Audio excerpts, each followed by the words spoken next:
Welcome to Supply Chain Innovators. I'm your host, Mrs. Agriculture America, and resident environmental scientist, Rachel Rackavan.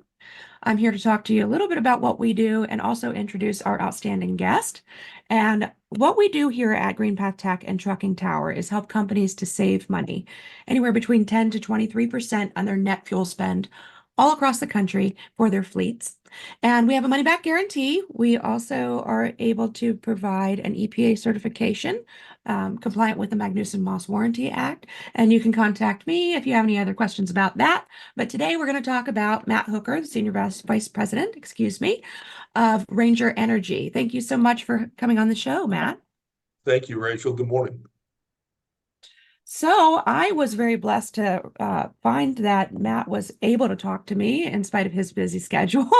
So I just want to thank you one more time. I know that you have a lot going on, and that's what I really wanted to talk to you about today. So can you tell us a little bit about, how long you've been with Ranger Energy and what you do in your role?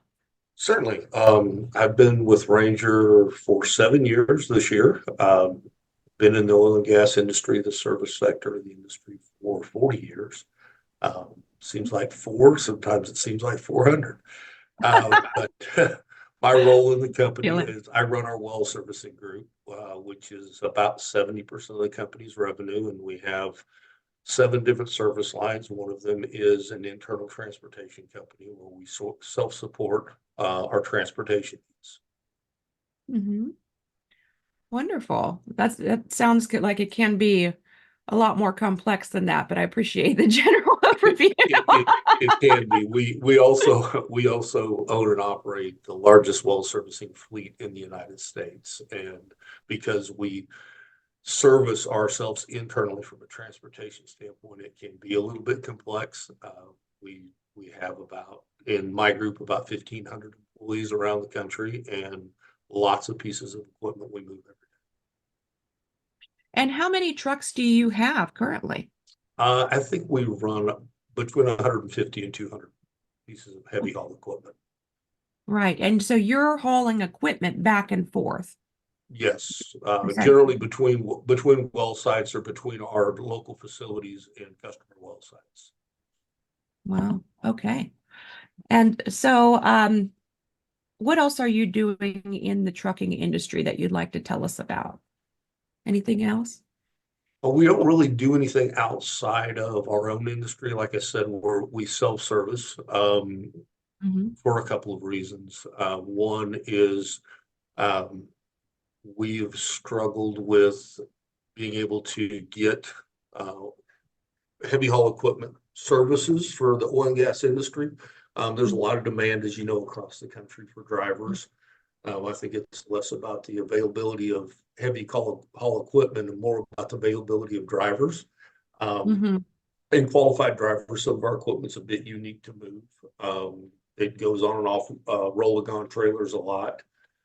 Some of it is trailer loads, but much of it is trailer loads on with roll-a-gon type flatbed trailers, and the equipment's very heavy and fairly easy to damage when they're loading and offloading. So it's lowered our risk by having our internal specialized drivers to move that equipment.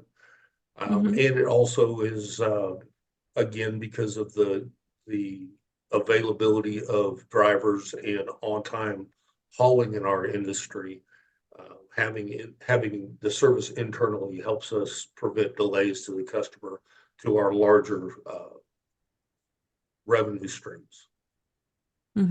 Is that how you're streamlining the process? Yes. Yeah, it definitely streamlines the process for us. Would be easier many times to go to an outsource third-party hauler to move our equipment rather than to manage it internally, because it is a relatively small piece of our business, but very essential. And have you had a lot of different types of claims due to these issues where you're transporting the equipment in the past? We have with third-party haulers, and that's one of many reasons that drove us to haul our equipment internally. Like I said, part of it is damage to the equipment. Probably a smaller piece, more about scheduling. It's people that haul men and women that drive heavy trucks for on-road and lease road or dirt road type use are a very unique skill set. And Mhm. like I said, that is streamlined it for us to do that internally. Wonderful. Well, I'm glad that you found a solution to that problem. I've seen that there is a huge issue with hiring drivers and just trying to find drivers. I'm assuming that you're hiring now. Yes, we are. In fact, I don't know that there's a day that we're not open to hiring drivers. And it's difficult to find qualified drivers. The demand is definitely there. And Mhm. you know, drivers are as specialized as any other trade. There are drivers Mhm. that like to do short hauls and drivers that like to do long hauls. And then ours is a little more unique in that it is on highway and off highway on lease roads, which brings a unique level of uh, patience for a driver, right? And the need to ensure that they're executing safely. It's easy to pick up rocks and things like that. The DOT requirements when you're hauling a piece of equipment on a trailer down a lease road, the drivers have to be uniquely trained to stop more frequently, inspect their loads than they might normally over the road. So just not things that certain drivers want to do. Other drivers, it's what they've done their entire career. So it is a unique skill set in for heavy haul drivers. Right. And you said that you're all across the country. Um, well, I say that largely we don't operate on the East Coast or the West Coast, but if you think about kind of the oil and gas corridor from the Gulf of Mexico to Canada, right up the middle of the US, we operate in every basin. Interesting. And you're located in Texas? I am located in Houston. That's where our Houston. corporate office is at. Yep. Okay. I was just making sure that I knew where you were. Yes. Beautiful background there too. Thank you. I got a quarter office. I guess I'm Yeah, you got the good one, huh? well, it depends on if there's a storm or not. You're trying to do a video call when the rain's beating against your window. So Yeah, and there were a couple bad storms there over the past couple of years. I know some people that couldn't fly out due to snow and ice, which I thought was really strange for Houston. we have our share of unique weather. Yeah, I bet it's not anything like Pittsburgh. I live in No, Pittsburgh, so no, you can have a pair of shorts on and a sweater,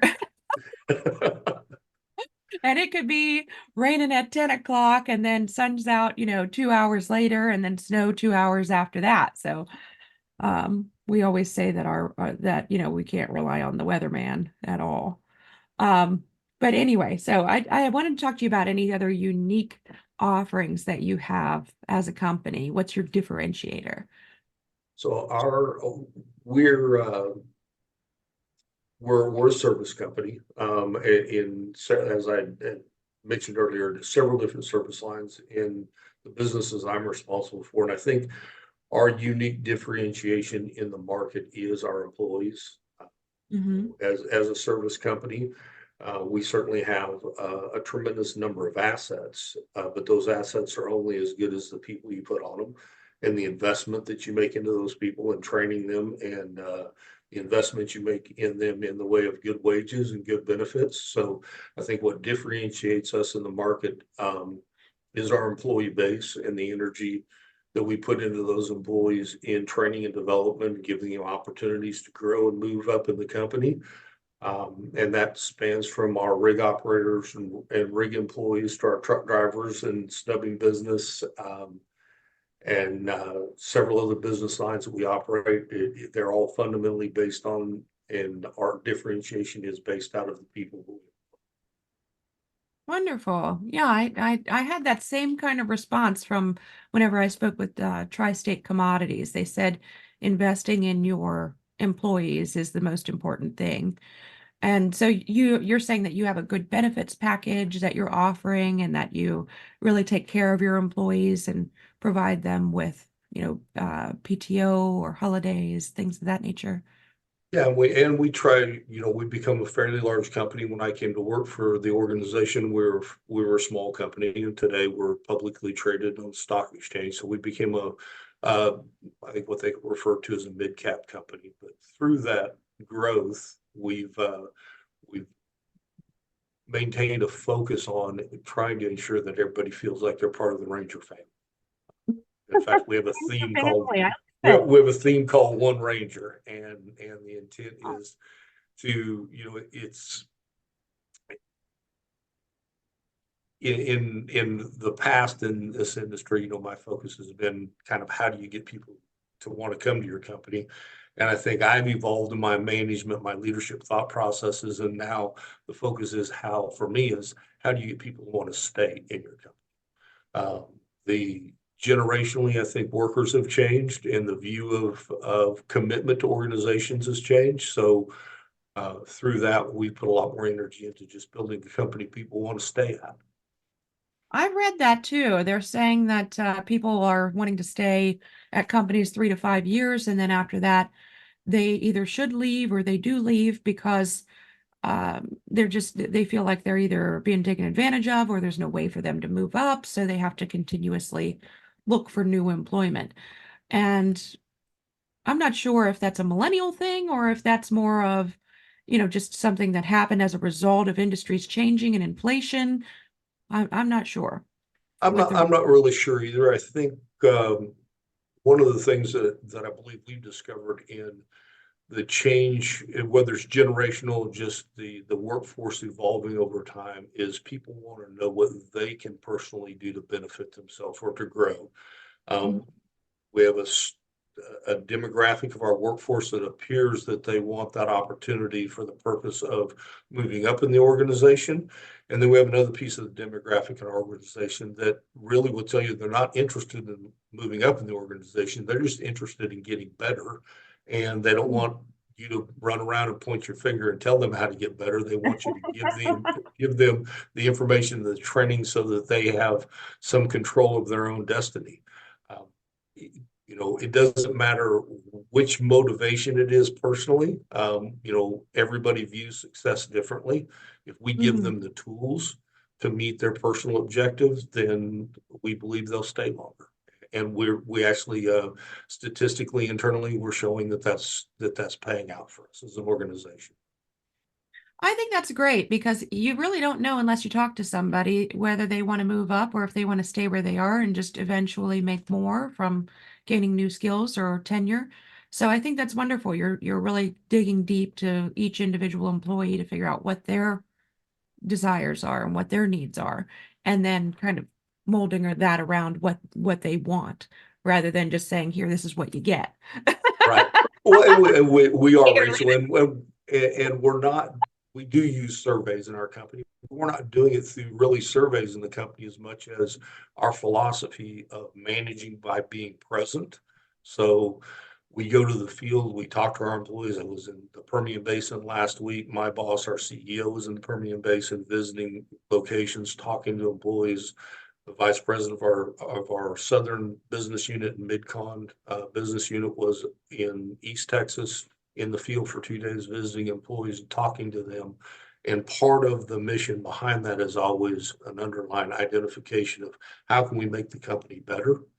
And the Mhm. best way to make it better whenever you're in a labor business is to talk to the people that are here working every day. So Boots on the um, ground, right? yeah, you got to manage by being present. And I spoke with somebody who they own a couple other trucking companies, and they said, the person that can give you the best advice is the person that's, in their boots in the ground with the, mud up to their knees. And you ask them the questions about what can we do better, Absolutely. Yeah. rather They than the will, high level people, because everybody has a different idea, but you really got to talk to that guy you do. And most. if you talk to enough of those guys and gals, you will start to really see some common answers come out of them and some common opinions and approaches. And those are the things as an organization we really have to be listening to. Right. I'm started out in the field in this business, but I also recognize it's been a long time since I've been out there with mud up to my knees. So the world changes around us, and we can't assume that we have all the answers, but we can sure go ask the employees, and we can get the answers we need. Yeah. That's wonderful. I love the philosophy. That's so awesome. So can you tell me anything about your technology? Are you using any kind of specific or types of technology that have helped you enhance your business throughout the We years? have certainly specifically with driving technology, we use onboard camera systems.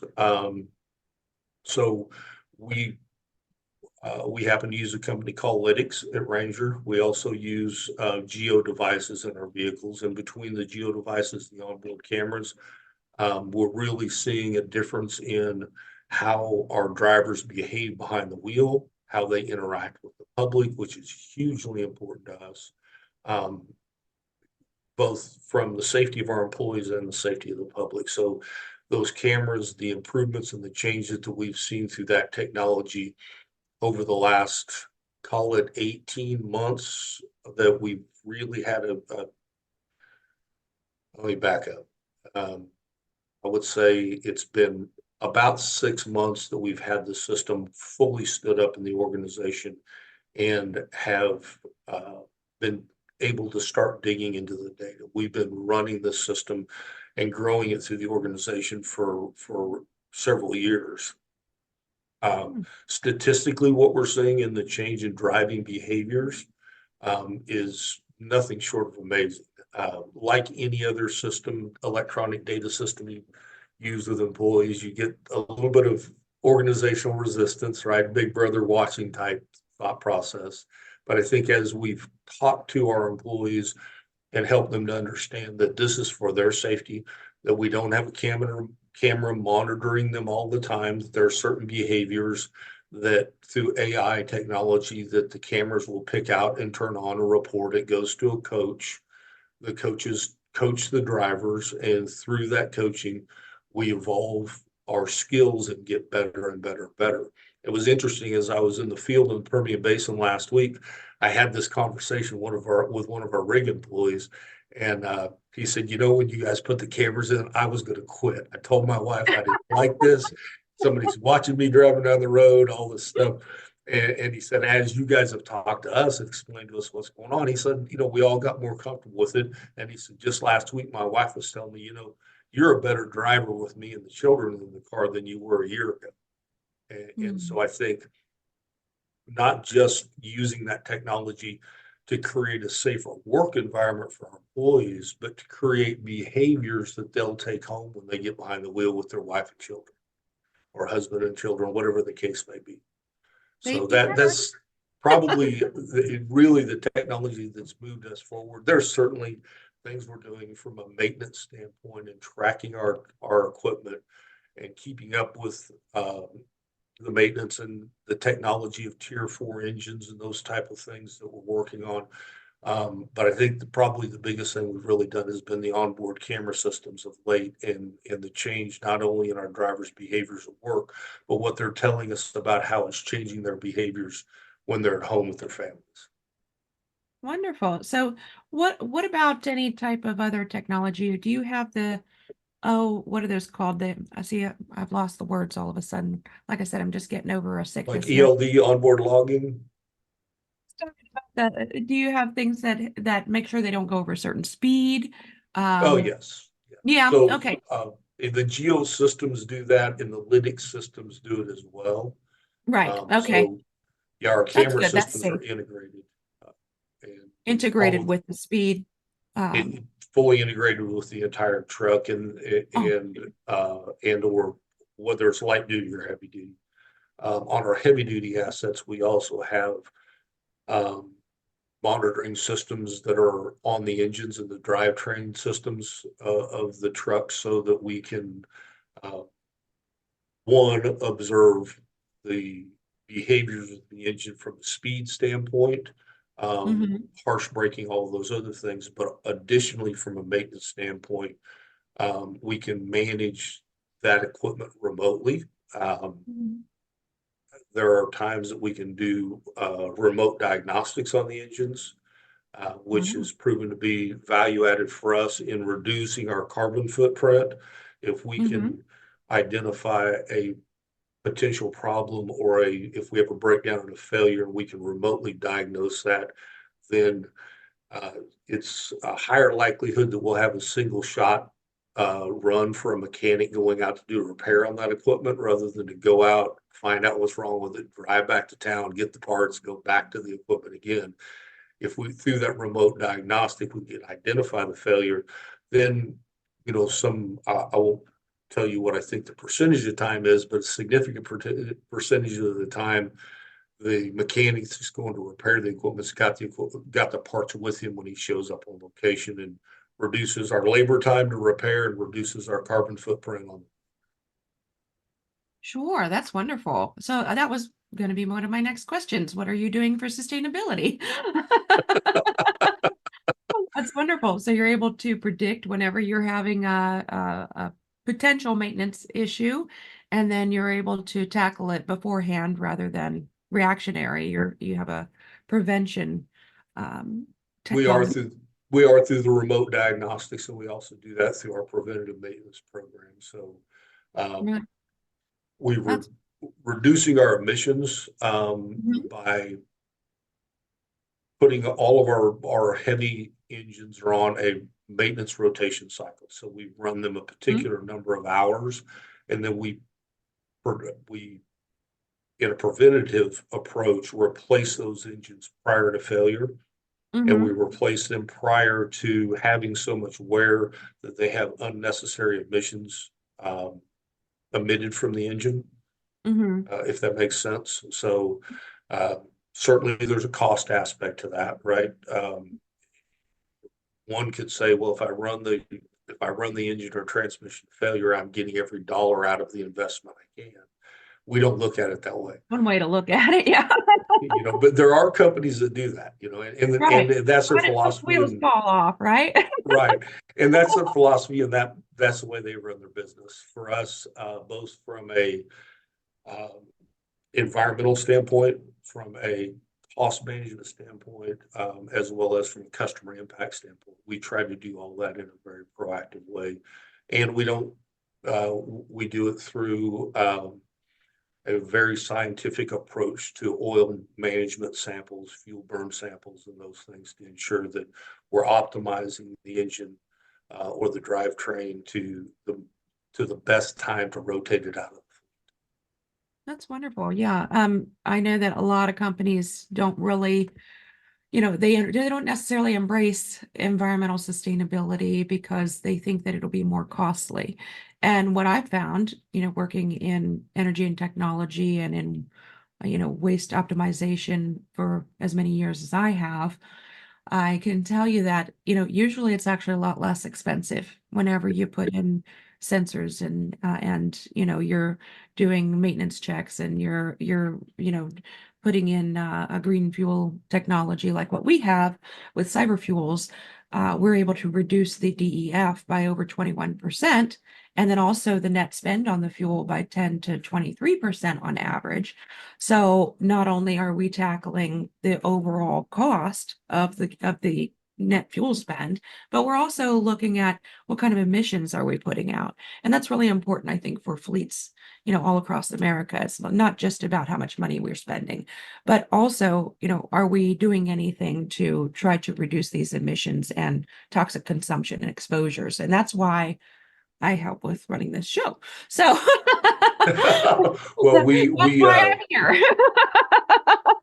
we do our very best to um, create the least amount of impact on the environment that we can in the industry that we work in. And I think uh, to a point that I think you were making, there is a practical way to do that, and there's a way Mhm. to do that where that it is financially advantageous to do. Um, Mhm. we have heavy haul equipment going down the road. We probably, not probably on a much larger scale, the heavy engines that we operate are more in a stationary mode most of the time. So that gives us an opportunity to look at alternative fuels for engines. Um, we've done some experimenting with Tier 4 engines and some of our heavy, more stationary equipment, which, from a Tier 3 to a Tier 4, like 60 series level engine, talking about 93% reduction in NOx emission out of those motors. They do bring some unique challenges for us because they are more stationary, and the weather impacts that fuel. As you know, Mhm. DEF is DEF is a product that has its constraints when you're operating in places like we do in the far north Rocky Mountains, and you're dealing with temperatures that are 40 degrees below zero ambient Mhm. temperature. Um, Diesel fuel likes to turn to gel, and DEF Right. doesn't like to perform very well. But we're looking at other alternatives to those. Can we run biofuels? Can we run a cross mix between natural gas and diesel? So there's a lot of different things that we're looking at all the time, trying to figure out how to lower our emissions and at the same time lower our fuel costs. Right. So are you using a cetane booster, an engine No, heater? um, no. In the particular, are you talking about for the Tier 4 engines? Yeah, just any of your engines. Are you using any other types of lubricants or cetane boosters or any of those types of things on your fuel to We're make sure not. it's more function? Um, we're not. We use some additives depending upon the environment that we're operating in. Hmm. There are some additives that, for instance, in the very cold weather environments, that are very low impact from an emission standpoint, but will keep your fuel consistent. Hmm. Um, so to answer your question, no, but we are doing some other things as alternatives. Awesome. So I did want to ask you about some challenges that you're having. Obviously, you've already mentioned a lot of those, which are, weather, and you had issues with outside third-party drivers. Are there any other kind of challenges that you've faced that you'd like to tell us about? I think we probably have faced the same challenges from a supply chain standpoint as every other industrial company in the country. We Hmm. went through the pandemic. It created a unique level of challenges, and coming out the other side of that, there are lagging challenges. They've clearly gotten better from a hard goods supply chain standpoint, but they're still very challenged. Um, the labor market, the price of labor is very challenging. And as a labor company, also we recognize that our suppliers are having the same challenges with getting adequate labor. Not only the cost of labor, but just the availability of labor. Hmm. And so, how are you overcoming some of these? You've already mentioned some of the ways that you've overcome, just by really cradling your employees and finding out what their needs are so that you can give them what it is that they're looking for out of a company. And then you're also, testing out some different types of additives. You're looking at different ways to find employees, I suppose. We're looking at different ways to find employees. I think, to the supply chain side, one of the things that we've done is begin to narrow our critical vendor base and create more partnerships with our vendors. And through narrowing that critical vendor base, obviously, um, you start to funnel your higher level of spend to fewer vendors, which creates incentives for both of us. And so we've done some of that to overcome some of the supply chain issues. We've had things that we've strategically ordered out ahead. It's things that you probably would think about this. A lot of people don't think about it. As small as oil filters and fuel filters. Hmm. That particularly through the pandemic got to where they were very difficult to get. So being able to shelf more of some of those items to have them on demand, which is something we might not have done in the past. Um, So you're like doomsday preppers. I've been watching a Oh, lot of stuff about that lately, and these people are smart. well, I think we probably borderline that. Our maintenance director came to me in the middle of the pandemic and said, "Hey, I want to buy 3 C trains full of fuel filters." I said, "Hold on, hold on, hold on, hold on. Yeah. Let's put some math to this because this isn't going to last forever." So I think there's always a balance to that stuff, right? Yeah, I'm looking into the at-home aquaponics systems right now for, continuous food supply because I'm afraid that, this that the stores might shut down again. That's one of the reasons that I'm also Mrs. Agriculture America is because, I teach people about backyard gardening and how important that is to reduce their own toxic food consumption, and Mhm. then also so that they can have that as a resource if in case, the stores run out of food, then you can grow your own food. So that's what I've been doing, and I guess that some people could say that I'm a little bit of a um, conspiracy theorist or whatever you want to call me because I'm like, I need to get this aquaponics system so that in case those stores shut down, in addition to my backyard garden.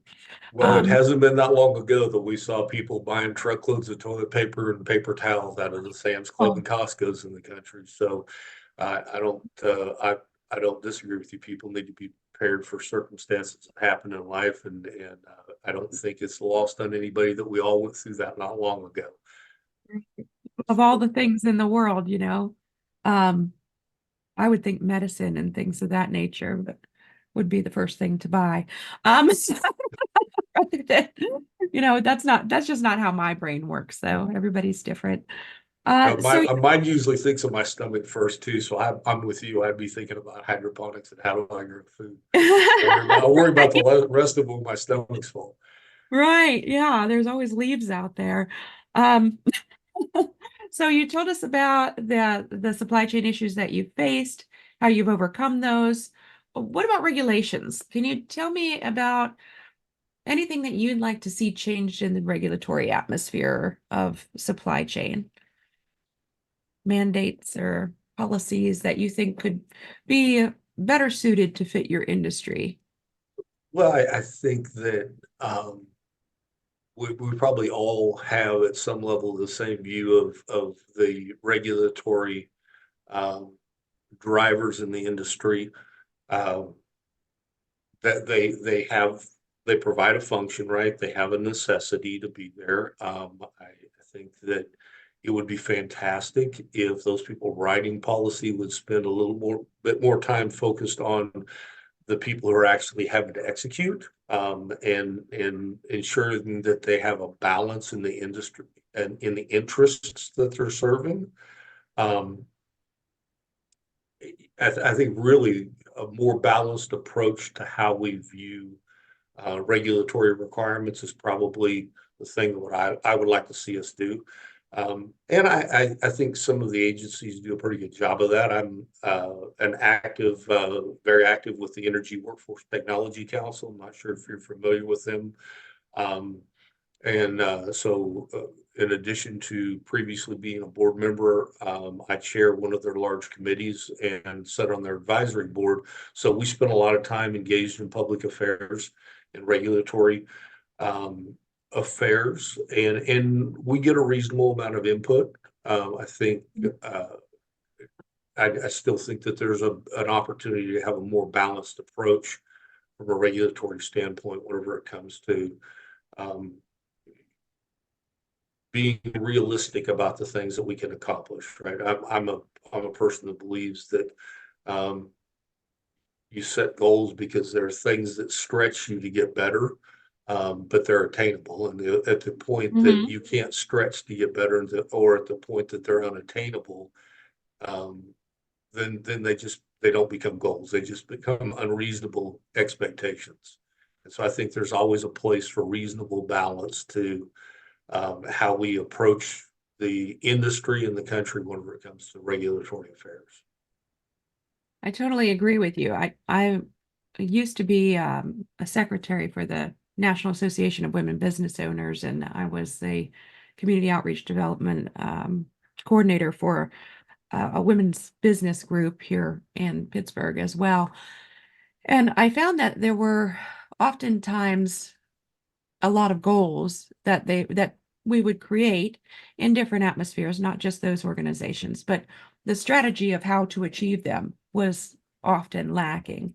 So I totally agree with you there. It's not just about, okay, this is what we want to do, but how are we going to go about it in order to achieve that goal? And I think that that's really important because strategy is sometimes left out. It Or, is. they'll say, oh, we've got a date, we want to be zero emissions by 2030. Okay, so what are we going to do in order to get there? Yeah, if you can't answer with the what you want to do, it's a vision, it's not a Yeah. goal. Just a year. Okay, that's all we've got.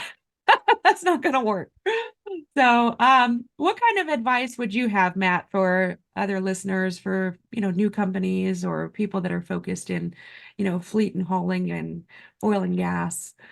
What would you suggest that they focus on, or advice would you provide them to be successful or as successful as Ranger Energy?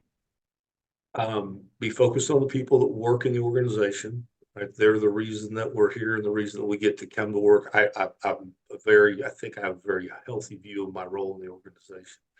Mhm. And that is, my role is not needed without our field employees. And so, ensuring that we look at the organization for what it is and who it is, and we're a people-based business, and so that's where our focus needs to be, is on those people. Um, and be a good steward of your assets, and the byproduct of being a good steward of your employees and your assets will be that you'll be a good steward of the environment. And I believe you can do those things and bring a reasonable return to your shareholders. Absolutely. Well, there you have it from the source himself. This is great. So, any other things that you'd like to advise us on or like to share about Ranger Energy and what you've done in supply chain? No, I mean, I could probably spend the next 20 minutes giving you a promo on the company, because I'm pretty proud of what we've done here at Ranger, Rachel, but I really appreciate your time and appreciate you considering We me and appreciate considering you. Ranger for your podcast. Thank you very much. Yeah, thank you for joining us. And thank you, fellow listeners, for joining us. Another episode of Supply Chain Innovators with Rachel Rackavan, environmental scientist, and Mrs. Agriculture America. You have Matt Hooker here, the senior vice president, excuse me, of Ranger Energy.